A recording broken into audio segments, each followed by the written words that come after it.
Captain America number 7 and number 12, Captain of Nothing, by Ta-Nehisi Coates and Adam Kubert.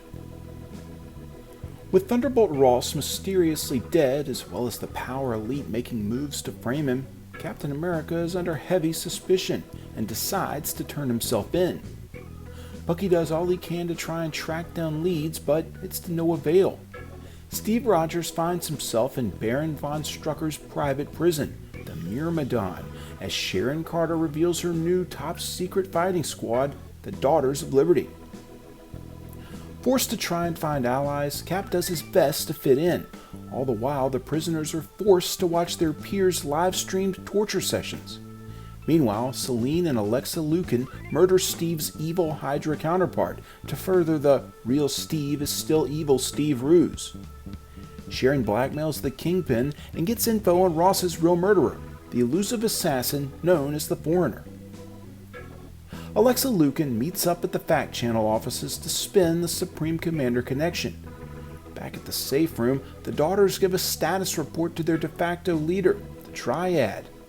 The first attempt to help Cap break out of jail is by triggering a riot, though all it really does is just help bolster the Fact Channel's fake news claim. Undeterred, daughter member Susan Franklin breaks in and doses her main inside man Thunderball with a technovirus. As his condition continues to worsen, he's brought to the prison's sickbay, while Von Strucker viciously fights a weakened Captain America in front of everyone. Luckily, Thunderbolt's chaos virus disables the prison's power dampeners, allowing the general population to fairly fight back. Things get violent inside the Myrmidon. While the Daughters of Liberty work in lockstep to infiltrate their plan, the Dryad finally faces off with the Foreigner. With Von Strucker's guards on the ropes, he deploys his robot Americops, who are quickly disabled by Misty Knight. With the prison unguarded, the criminals all flee into New York, but more importantly, the daughters have freed Cap and captured Von Strucker as well.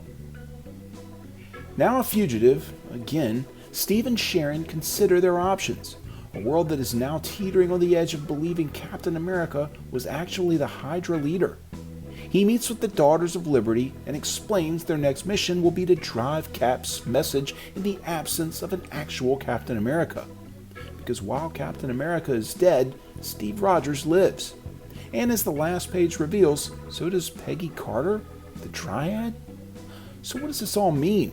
We'll have to wait as this story comes to a close. So Cap's a wanted man again. This isn't really anything new, but under the tutelage of Coates and Kubert, they certainly know how to put a different spin on things. Should be an interesting thing seeing how Peggy Carter somehow rose from the dead. And even more interesting, how will Steve Rogers react? Either way, this series did an excellent job moving away from, though keeping the Secret Empire arc alive and well. As it was such a brilliant tale, I believe it certainly deserves as much. I give this one a 9 out of 10. If you like this video, there's hundreds more like it, spanning several current and classic story arcs. Click the boxes here for more playlists. This video is also accompanied by my blog at nerdiestkidyouknow.com. You can also follow links to my Facebook or Twitter pages, as well as a link to these very issues for sale on my eBay page by clicking below. For the Nerdiest Kid You Know, I'm Sam Torito. Thanks for watching.